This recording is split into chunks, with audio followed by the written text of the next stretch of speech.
Welcome to Luca and Miguel. Enjoy the video. You'll start by confirming basics.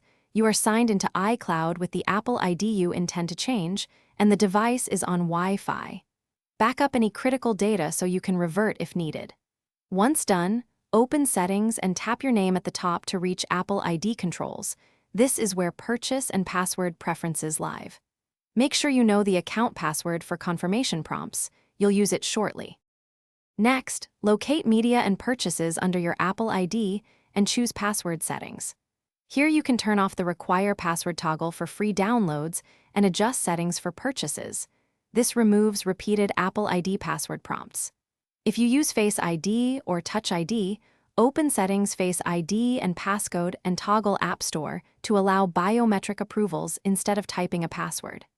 Make changes, then authenticate with your Apple ID password or biometrics to confirm the new behavior.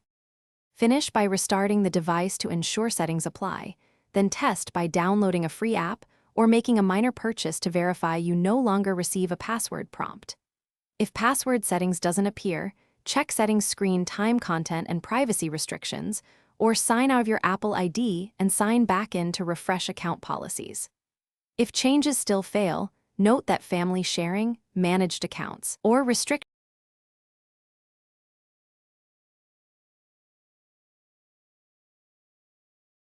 Thanks for watching and please subscribe. It's the best investment you'll ever make.